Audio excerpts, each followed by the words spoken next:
Hello everybody, Althermer here with yet another video. I just want to say thank you for watching. Thank you for clicking.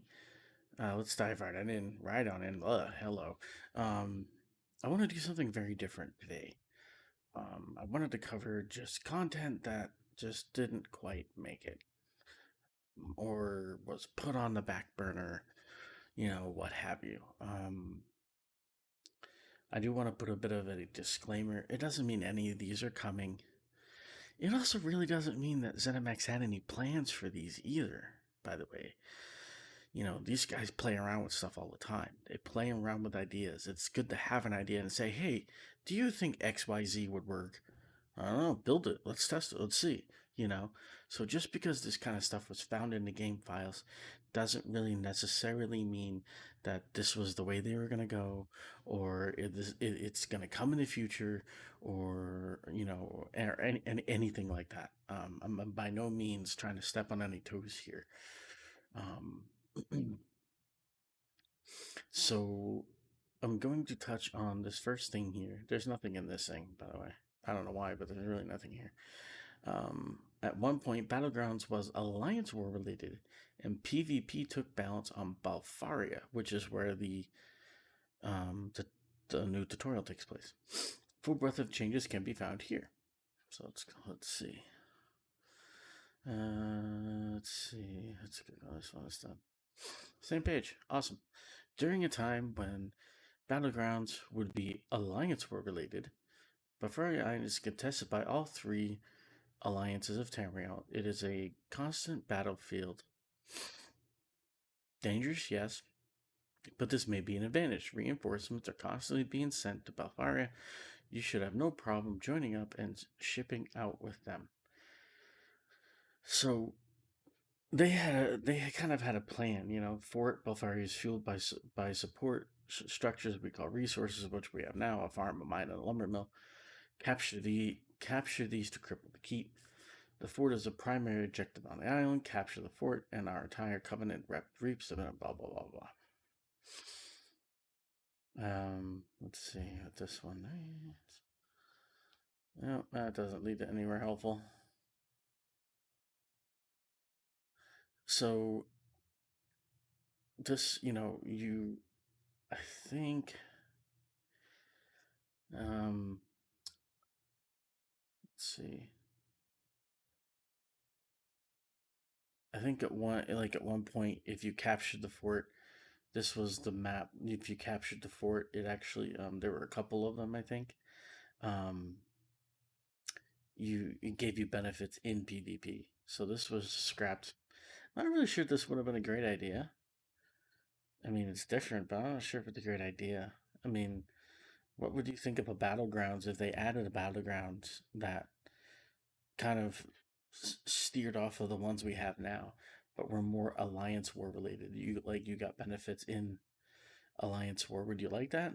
I don't know. I think they're kind of weird. The original main quest. The original main quest went through some changes during initial development. The original version of the main quest involved reassembling the Staff of Chaos. A large amount of documentation is found on the Imperial Library, so go check that out. Some visit the island. They were obsessed with this map. Lake Canulis Refuge and the Vaults of Genem. I'm not going to read through all this, guys. But you had a final battle at a Mantine Tower. Some of these were probably used for the some of these are probably used for the new tutorial. Let's see. Still had the quest, Shadow of Sanctor, Soul Ship and Cold Harbor. So I mean, but yeah, it looked very different, I guess. So I mean that I don't know how I feel about that one. I mean, I'm pretty happy with the way it went. Although the I would have liked this island, the Adamantian Tower and stuff, to be used more of like in a quest versus a tutorial. Now, with that being said, because of how big this tower is and how many layers there are to the tower, in the tutorial you only really see one part of it. So we can easily go back later. very, very easily go back later. But I still would have liked that tower to be seen in more of a quest or maybe even a DLC or something. That would have been cool. Okay, Aldmeri Dominion, a number of settlements were cut from each zone, and the Imga once part of Grotwood's storyline. The southern end of Somerset Isle was intended to serve as a zone at some point, as well as an island called Rictus. Now, I've already read through most of this. Rictus was meant to be the second starter island. If you've played through Aldmeri Dominion, and not everybody has, you know that the Aldmeri Dominion is the only alliance that does not have a second starter zone. Well, they were supposed to. So in Valenwood, the Imga, which here are ape-like creature, they are said to be on that floating island now. Pretty sure it says it here somewhere. That doesn't matter. They're on that island, all of them, which is weird, but whatever. So that would have been neat. It would the unimplemented companion star onto Canarthy's roost would have been Rictus, likely being visited after Canarthy and before Ordon. Akin to dual star zone two alliances, it had a tropical climate. It would have been set on the islands seen southwest of the drowned coast on most maps of Tamriel. Would have had three-way shrines, as you saw in the picture here. So I don't know how I feel about that. That was definitely different. Long before the release of ESO Somerset, I'm moving through these quickly, but as you can see up here, we have a lot to cover. I don't want this video being 12,000 minutes. Long before the release of ESO Somerset, the files had contained remnants of his own in southern Somerset since launch. The cities of Sunhold, then found on Sunhold Isle, and Dusk were still present, as were settlements such as whatever that word is, such as Verilus and the Orrery. Whatever was the original name for Queen Iren. Thank God they changed that. Imka, Slode, and Maurmer were also included but removed. This is largely documented, and I don't know why they didn't include Imga and Slode. Slode are now only really part of the trial, right? And Imga is not anywhere, even though they're a race. They're a living race on Tamriel. I don't know why they were included. I'm not sure if that was at Bethesda's request or what, but that's just weird. Grotwood was also different. The antagonist of the Grotwood questline would have been the Imperial Digit Priest. Sorry, not Prince. So that's different. Um,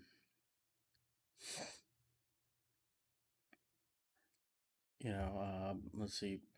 The Bone Burrow was guarded by King from Todai. Todai, really?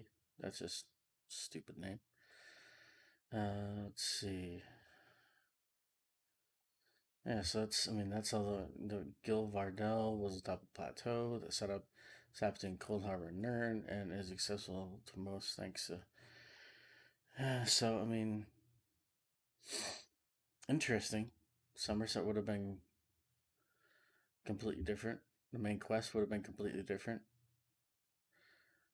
Daggerfall Covenant, the original quest line was very different, with Rancer initially being alive and a major faction in the zone being the Magius Order. Aldcroft would have had a militia known as the Wardens who fought against the Order. A full breadth of changes can be found here. So, that would have totally switched things around. And look at all the changes here, just on those. Wow. I'm not gonna go through all that. I'm sorry, guys, but if you want to come read it for yourself, it's on UESP. You just gotta click on Elder Scrolls Online and then go to Cut Content. But that's crazy. Aldmeri Dominion, Evan Harpact. Hello, go away. Arhemeus Mora Cult in the Stonefalls, a temple dedicated to Jigaleg. That would have been so cool. And diseased cliff racers were all part of a different storyline. So breadth of the changes can be found here. So I think I think out of all the zones, I think uh Palmer. Um I think huh. Like out of all the zones, I think DC was changed the most. And apparently, of course I'm gonna focus on this. Crag Wallow Falmer, the quest Merriment and Mystery originally involved Falmer instead of the Ice Bitter Reeklings. I think that would have been better. I mean, Falmer exists. Reeklings weren't really in East March. Maybe they were back in Second Era. I mean, it's thousands of years before, but Reeklings were mostly on Soul Sign. They're a Soul Sign thing, not East March. So it would have made sense for Falmer, but yeah, whatever. It's weird.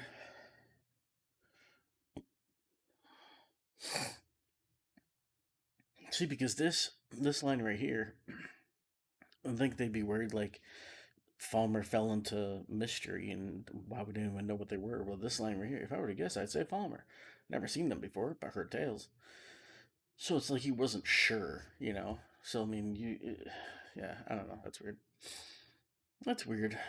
Largest another quest by Commander, whatever the hell that name is, would have had you killed 6 bosses in Halls of the Damned, presumably a public dungeon, as most elves have 1 to 3 bosses.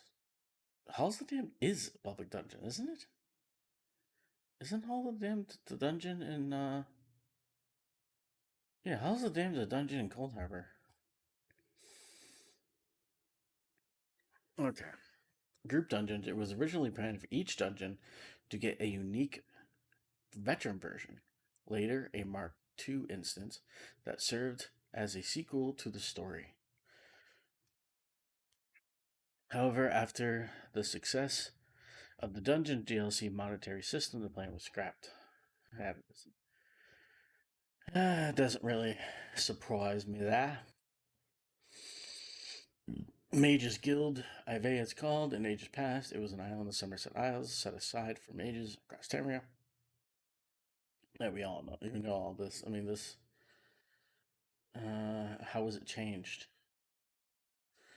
Imperial City went through major changes during development. In an article on the official website, the developer stated that they determined there were too many quests during internal employee playtests. The overall story was difficult to follow. Thus, the amount of quests available was cut down to 7. The Memorial District was initially called the Market District, as it is in Oblivion. There were Daedric anchors located in the Market, Nobles, and Arbitorium districts. These would apparently be closed by entering a portal to Cold Harbor and finding a way to close them. Oh, that would have been cool. A dark anchor would have to be closed before the district would be captured by the players' alliance factions. Only aforementioned districts could be captured. The sewer boss Lady of the Depths was originally named Lady of the Deep. Same thing. The ringmaster was called the Games Master. Okay. The Grave Vipers. Ah, okay. Would have had some sort of presence in the city. Okay. Orsinium. Plus, also, what I remember Imperial City, an idea that was being thrown around, and it was just an idea, was in order to open Cyrodiil, open Imperial City, you had to own the you had to be emperor. You had to own the emperor maps, and only the emperor faction could be in Cyrodiil. If you were DM'd, you would have the game would give you like a countdown and kick you out. That was just an idea though. So that's the Orsinium changes. What? The following loading screens. The down but doesn't appear in game. Castle Copperwing. I'm not gonna go through all these. A lot of changes again, but this is all Imperial City and Orsinium was a different time in the game. You have to realize. Even these Guild and Dark Brotherhood, they were all part of a different part of the game. The game was completely different. It had different devs even. You know, like Nick something was there. He was like the lead designer, and I believe Rich took over for him. I could be wrong, but it's just the game was completely different. Even Merkmeyer. See, like Merkmeyer, as I said, it's right on here. Like it was just a completely different game. So it's no wonder why it went through so many changes. You know, this just reminds me how the game could have been. You know, and it doesn't necessarily mean it was a good thing. Right. So Thieves Guild characters originally had different names. That's not a big deal. Full breath and changes here, probably a lot. Merkmeyer was going to be an adventure zone, initially south of Shadowfen in an area around Gideon. Merkmeyer itself would eventually be placed around Lamoth, while the area Gideon was part of Blackwood. So they reused part of it, but yeah, I mean, that's crazy. Harrowstorm, numerous instances of giant frost were added. Yet no frost giants appeared. Giant frost? Wow. Okay. I'm just going to pretend I didn't say that. How about you do that too, huh? So that's it for cut content. Now, they originally, when they introduced Volundrung to PvP, before they saw the lag and all the issues and all that, they intended on other weapons being included. It doesn't mean that this is coming still when and if they ever fix Cyrodiil. It doesn't mean it's not. It doesn't mean it won't be different. But they planned on Ariel's bow being one of the weapons that was going to be part of it. Get like Ariel's bow ultimate was created a globe of magic suppression, it's removing all enemy areas. So basically, like negate enemies when they go stunned. That would have been crazy, right? Especially considering it's going to be a. I mean, it's a bow, so um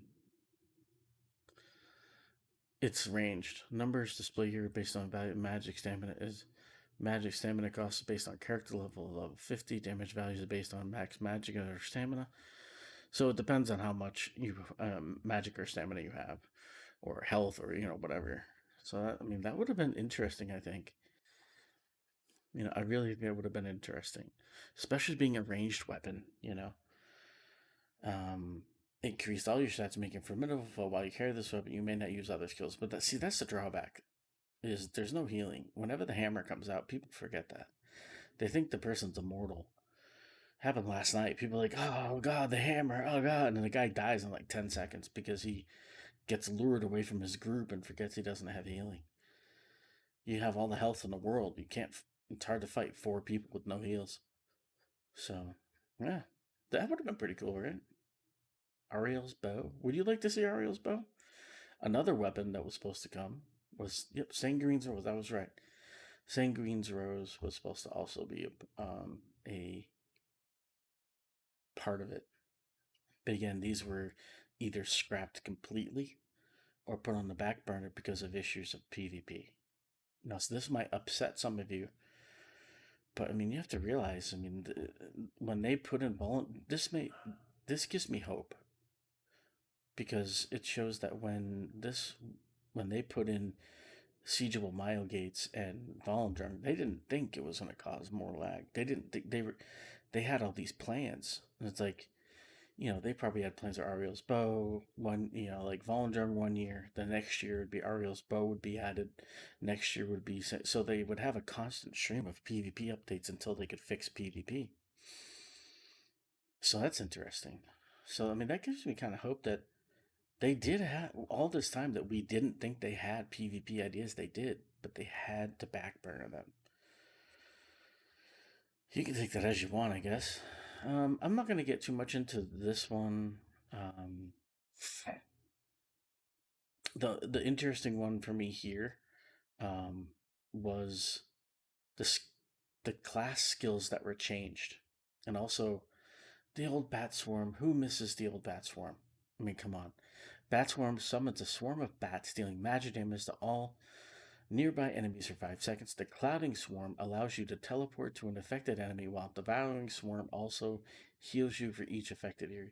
Now, what isn't included in this is the old version of what Clouding Swarm took place of, which was what's the name of it? But anyway, it made you invisible, and if you were a Nightblade, it was God mode for you because you did more damage when people couldn't see you.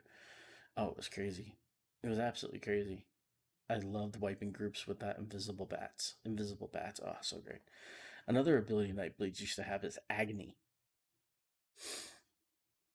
Agony was a skill in the siphoning skill line which disoriented an enemy and dealt magic damage when the effect ended. The prolonged suffering morph increased the damage duration and thus the total damage dealt. Alternatively, the Malefic Wreath morph additionally damaged other enemies around the target when the effect ended.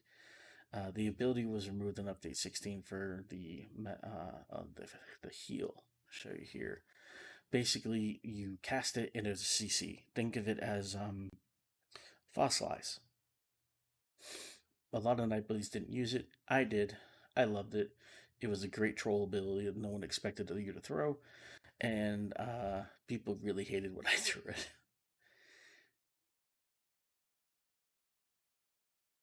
That was such a troll ability. Blinding Light. For you Templars out there, Blinding Light was a skill in the Dawn's Wrath skill line, which caused targets to miss attacks for 4 seconds. Is that right? Miss attacks. So um, you had that set that drops in Cold Harbor, I believe, like as a part of your bar, dude.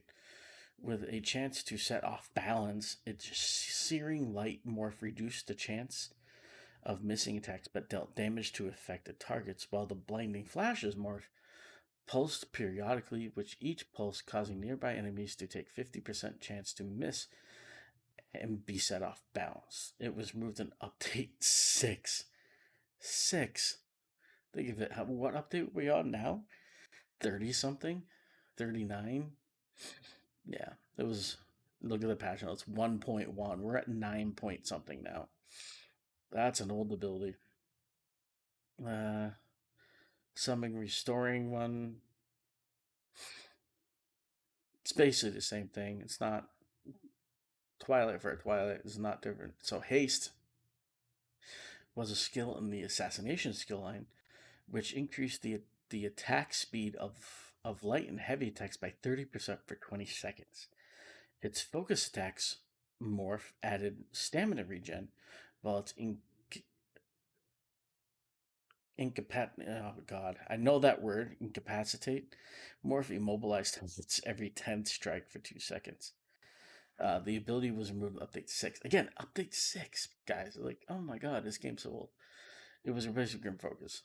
And Implosion on the Stormlaugh more.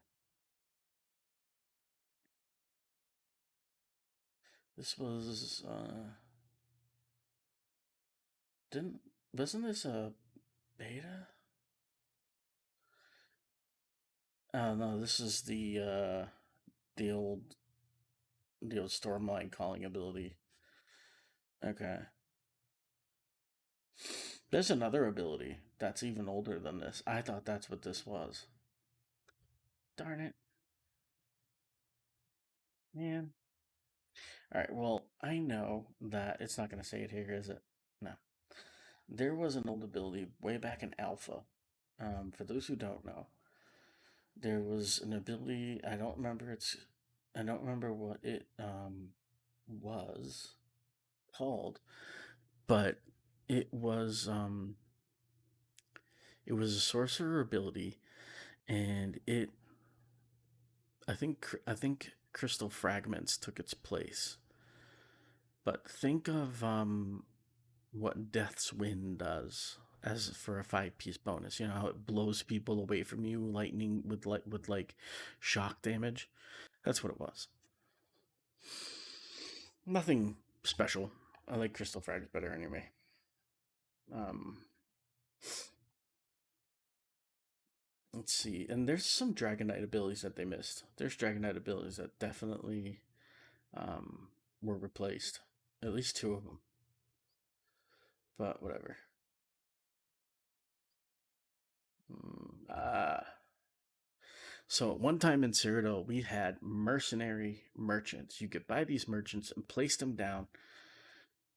um, place them down anywhere, and they counted against your siege, and they were magnificent until somehow ZeniMax broke them, and they became immortal. These things were so great. I remember me and my friend, uh, we so we were holding this keep, and it was just us two. Our group had died and couldn't get there. So, but the only thing me and Dal had were we all we had were these merchants. That's it. You could buy them at the siege merchant too, by the way. I believe you could. Oh wait, maybe you couldn't. Anyway, whatever. And we had a lot of these. So right at the door, because back then you went through the side door. You didn't go through the front door because you didn't want to aggro the guards. So we put like I think like six. We put right in front of the door they were sieging. So pretty much as soon as that wall fell, these guards would just charge at you. So your group would be like, "Whoa!" You know. I think we put like four mercenary merchants there, and on the flag we did like two. On the siege merchant side, we did like three on the front flat. I mean, we filled up all 20 siege slots with just merchants. It was loaded in there. And it was we ended up saving the keep. Every time one of them died, we would just put another one down. It was so great. We did the same thing at a temple to save a scroll. It was so great. When one died, we just replaced them. These were so fun until they broke. Um, I think they were supposed to come back, but then they didn't. I miss these so much.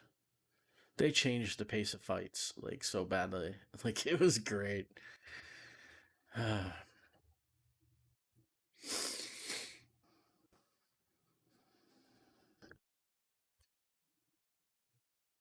Game is definitely different. Adventure zones. So adventure zones again, they were like basically like everything was group oriented. Force group. A Murkmire was supposed to be a DLC zone that was going to be um, it went like Imperial City, then it went Orsinium, and then it was supposed to be Murkmire. And then like Clockwork City, I think was also an adventure zone because I remember them saying in an interview a long time ago, now obviously, that Orsinium was going to be one of the only solo zones for a while. They were going to be for concentrating on adventure zones, but then they weren't popular. No one liked them beyond grinding, so they just got rid of them. Next. All right, so this one is just a small little thing here. During the beta, the Battle Mage was planned to be the six-player class along with the Warden. Yes, Wardens were part of the beta, not beta I took place in. It was scrapped at launch in favor of the standard four classes. The Warden class later returned in Update 14. Some remnants of the class still exist within the files, including icons and a few errant strings. Destruction, two-handed, alteration, and mysticism were skill lines associated with the class back when the familiar schools of magic were still used in the game. So that would have been really sweet. That's for sure. There's just um, so much more that you know was supposed to be a part of this game, and I don't count it as a bad thing.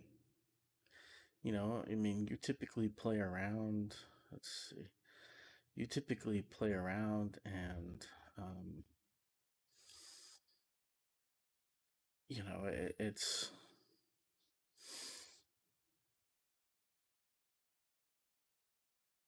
Let's see if I can find this.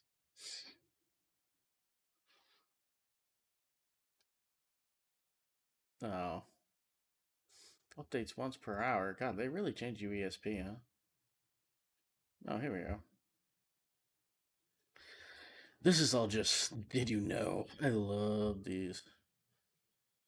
Elder Scrolls Online is the first game to feature Catherine and Malmer. It's true.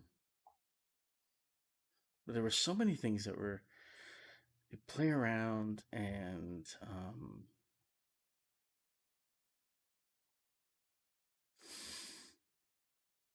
I think it's really good. But it shows that they like playing around with ideas. That they like testing ideas, and I think that's a good thing. I really do. I really think that's a good thing. I don't know what you guys think, but let me know in the comments below. Did any of this drive you absolutely up the wall? Where you're like, hey, I knew all this. You're an idiot. I am an idiot, but I'm okay with it. Um, you know, I- the PvP thing can be, you know, especially with the old battlegrounds, can be seen as like, but I see it as that they tried different things. They didn't like them, so they moved on. You know, I mean, they just really just moved on, and I don't, I don't really count. I don't really see it as a bad thing. I mean, they tested battlegrounds for years. Colovian Crossing, which I believe they turned Colovian Crossing into into a house. Like I really do. It's a small PvP battleground feature Elder Scrolls Online booth at several gaming conventions prior to release of Battlegrounds. So they were doing it to probably test Battlegrounds. Oh, the this appears in roughly the same location. So yeah, I don't know what you guys think. Let me know in the comments below. Um, like I said before, it doesn't mean any of these are coming or that they're planned or whatever. It was just something that they had and they decided to go a different direction. Sometimes for the better, especially with adventure zones. Anyway, thank you for watching, and I'll see you in the next one.